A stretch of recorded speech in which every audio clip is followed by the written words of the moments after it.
Well, everybody, today we're going to have some fun here. We're going to get all crazy on you, and I'm going to make you some KFC. This is KFC night at the Anthony House, and of course, the KFC that I'm talking about stands for Kentucky Fried Cauliflower. And that's right, we are going to do some Kentucky Fried Cauliflower. And, it took me a while to create this particular recipe. And because I wanted to have, originally what I was doing was working on some chicken wings, vegan style chicken wings. And I said, you know what? We've got to get creative out there. We've got to do something that nobody else has ever done before. And so I'm actually going to do some cauliflower like this, just little pieces like this. Now, this particular recipe does have some serious steps to it. So I don't want to really overwhelm you, but stick with me because you're going to love this. You are absolutely good. There's a big piece there. You can have them that big if you want. In fact, we'll do a couple varieties of pieces just so you can kind of get a little insight of what these pieces are going to look like. Not necessarily that you have to do it one way or another, but I just want to show you the different ways that they're going to turn out when you use bigger or smaller pieces. A lot of times when I'm actually cooking for you, I'm doing some different possibilities of things I might not normally do, just because I want to show you, to hopefully trigger something in your brain saying, oh, you know what, I could do this because I've done this. And that's where we learn from each other. Iron sharpens iron. I don't know how many times I've got to my email and all of a sudden somebody's sending me an email and says, hey, Mark, you ought to try this. And they're just doing something in the past that I didn't know about. And they send me an email and say, hey, try this. And sure enough, I try it and it's like, wow, that actually works. So anyway, yeah, send me those emails. I love iron sharpens iron. That's what that's all about. All right, a lot of steps here. First one, this is going to go in the oven. 350 degrees. We're going to do 40 minutes. We're going to do 20 minutes. I'm going to flip it over and do another 20 minutes. I need to get this cooked, but not overcooked. You still want this to be firm. So that's what we're going to do. Let's get that baby going. Then we'll come back and work on the rest of this recipe.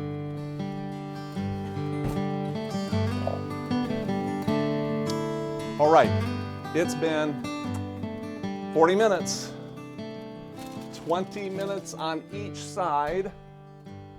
Ooh, okay. Now these are totally hot. 20 minutes, we did the 350 degrees. We did 20 minutes. I flipped it over, did another 20 minutes, and I got to share with you what these look like. Because see, they're still firm. In fact, let me get a knife, see if I can just kind of show you here. I mean, it's still pretty firm, but you can cut right through it. I mean, it's there.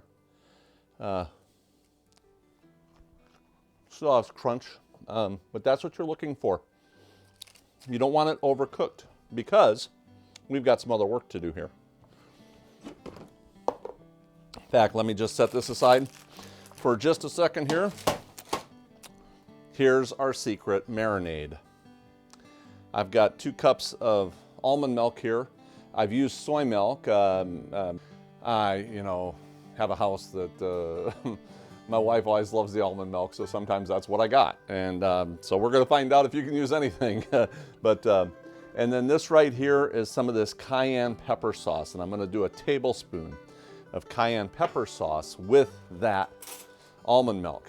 In fact, let's do a teaspoon of salt in here too. And we'll do a teaspoon of salt. Give this baby a stir. Now I want to taste this. One thing you don't want is something that is so hot nobody can eat it. Now, I remember back in the casino days when I was doing the chicken wings, we would do cayenne pepper sauce. There's different brands, but you use the cayenne pepper sauce with butter, equal parts, and that would be your medium. And pure hot sauce would be your hot. I don't want it pure hot. Okay. So this has just the slightest amount of heat to it. There's really not a lot of heat to it, but this is going to penetrate into this cauliflower. And so it is going to get hotter. So don't let that fool you. And anyway, if you've ever had Kentucky Fried Chicken, you'll notice that there's just the slightest little bit of heat in the meat. And that's what I'm trying to simulate here, is that slight bit of heat, that's hot, in the meat. So here's what we're going to do. We are going to marinate this. You could do it for a couple hours, and I'm actually going to do it overnight. So tune in next week. I'm so glad we don't have to do that here. Okay. This, I'm just going to let it marinate overnight. And I'm probably going to come over once or twice when I'm in the fridge and just kind of give it a little shaking. So let this go in the fridge, and then we're going to come back and actually bread it like you would chicken, and do some frying and show you an amazing, amazing dish that you're going to love.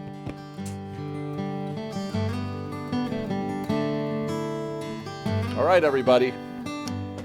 My Kentucky Fried Cauliflower is on its way. We've been marinating this overnight in the almond milk and cayenne pepper sauce. Look at all the ingredients I have here, though. I got to share with you a couple things here real quick. Ingredient-wise, let me go through this real quick here. These are the ingredients for the actual Kentucky Fried Chicken, so they say. There's a lot of people that try to duplicate it, and I really did some homework on it. Now, I've tweaked it a little bit. What they have here is 2 cups of flour. I've got 2/3 of a tablespoon of salt. I've got, instead of 3 tablespoons of white pepper, they use 3 tablespoons of white pepper, but I had to cut that in half. So I'm actually only using 1.5 tablespoons of white pepper and no black pepper. And if you ever notice the Kentucky Fried Chicken, I remember those days, they have the black pepper in there, but I did not want to use that. I'm trying to cut back on so much heat in this because I do have the jerky inside this, so I had to cut back on the heat on the rest of it. I do have a tablespoon of celery salt, a tablespoon of dried mustard, and a tablespoon of ginger. 2 tablespoons of garlic salt. And then over here we've got our 4 tablespoons of paprika. And then over here I have the a 1/2 tablespoon of basil, 1/2 tablespoon of thyme, and 1/3 of a tablespoon of oregano. So that's the ingredient list as far as the breading goes. Over here, which is really nice, I've got this fryer basically with a digital controller. So I got it at 360 degrees. I wanted to heat it up just a little bit more than 350, and it's pretty much ready to go there. So all we have to do is add all of these ingredients: the garlic salt, the white pepper, the paprika. I've got the regular salt here. Everything with the ginger and the white pepper, and here's our basil and oregano and thyme and our dried mustard. So there's all of our ingredients there. Let me give this a quick mixture here. Basically a standard flour that you would normally take your chicken and throw it in here and then throw it into the oil. And I think I've never worked the Kentucky Fried Chicken, but I think they have the pressure cookers. A couple places I've been at have the pressure cookers, but I've never actually been too much on the pressure cookers. We've just basically done it the old-fashioned way, and it's just a faster process. Okay, so right here, let's get our cauliflower ready to go, and I want to drain this real quick. Just want to drain all of this cauliflower here. Just set that aside for a minute. And then right here with the reserved, that should be all mixed up very well, looks like it. Right here with the reserved almond milk, I'm gonna add a 1/4 cup of cornstarch and then just a little tablespoon of vinegar in here. And what that'll do is kind of give you that buttermilk sensation. That's what this is gonna do. It's gonna give you just a little bit of thickening here.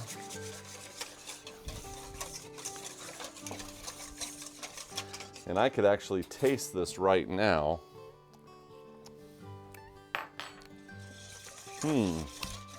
Does kind of give it that little buttermilk there, just with the vinegar in there. Give it that little bit of thickening here. We'll probably stir this as we go a little bit. And then, let me take a couple pieces here. We'll just start with a couple pieces. 3, 4, 5. We'll try it with 5. I've got a towel over here, so I think I got all my tools. Okay. And we're just gonna kind of shake off that excess here too, because otherwise you just end up with a big old clumps of messy flour. So I really try to shake off the excess.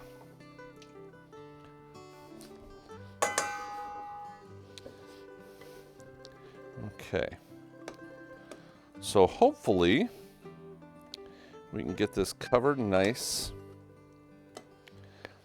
Now in the restaurants too, whenever we were making chicken like this, we would take it and actually hold it in the fryer without it touching the bottom, because you didn't want this baby sticking.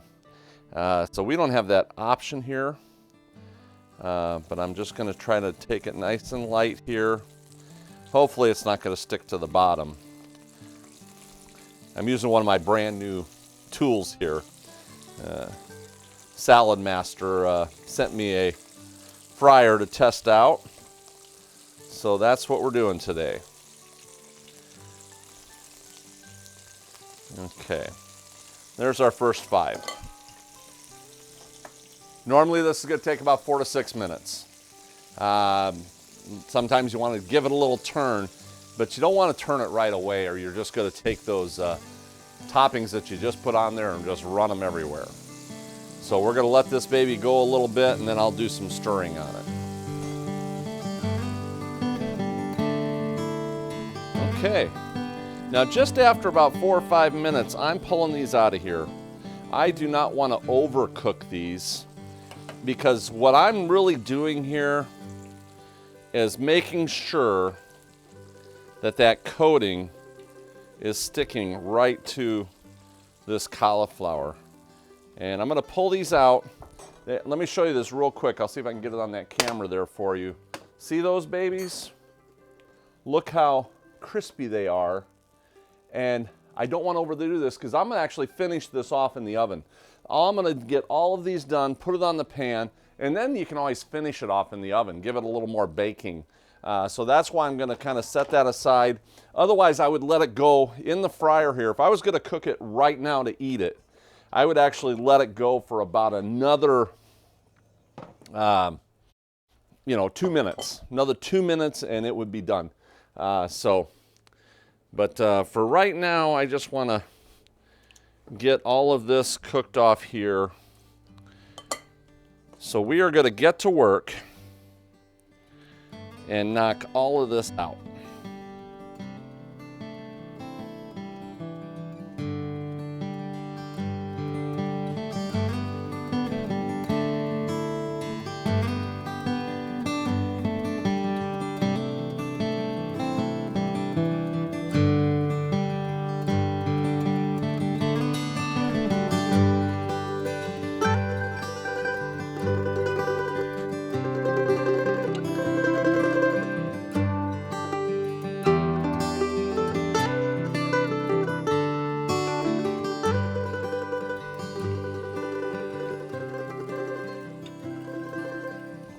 Well, there you go. I'm on my last batch here.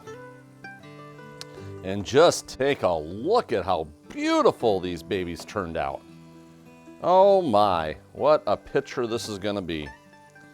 And I'm just draining off as much of that oil as I can here. And y'all know I don't do a lot of fried foods and I don't do a lot of oil-based foods, but let me tell you, this is one of those ones. We've got guests coming over and they are just gonna be so amazingly thrilled with this one. They're gonna be just so surprised because I mean, it tastes fabulous, just absolutely tastes fabulous. Take a look at those. That is one beautiful, beautiful, crispy. Here, I'll give you a beauty shot too. You know how we like to do these beauty shots where we have all the food like presented for a beauty shot like that. Ta-da! But realistically, this is going to stay here. I want it to dry, I want it to tighten up, and I'll actually transfer this to another pan to finish it off in the oven for another 20-30 minutes. And actually for my party, which isn't until tomorrow, once these dry up very good, I will refrigerate them. But I'm gonna put some foil, I'm gonna leave it like an open air, I'm gonna pop some holes in it so the moisture releases and doesn't turn this into a soggy mush. And then tomorrow, it'll actually go in the fridge or in the oven at 350 degrees for about 30 minutes to heat it and get the outside even crisp. But that's the way you do it. I mean, this is such a wonderful, wonderful, let's see. Oh, wow. The flavors are absolutely perfect. Got a little bit of spice inside. Should be a little delayed hit here on that. But the outside spices are perfect. The outside, that's what you're going to taste immediately. And I'm so glad that I cut that pepper in half. Of course, if you like it spicy, kick it up a notch. And this would also be perfect for like ranch dips for ball games. I mean, you got your chicken wings right there. Anyway, yeah, you're gonna love this one. Let me tell you, your guests are gonna be absolutely thrilled. But anyway, yep, this is Mark Anthony helping you get healthy one amazingly flavorful bite at a time.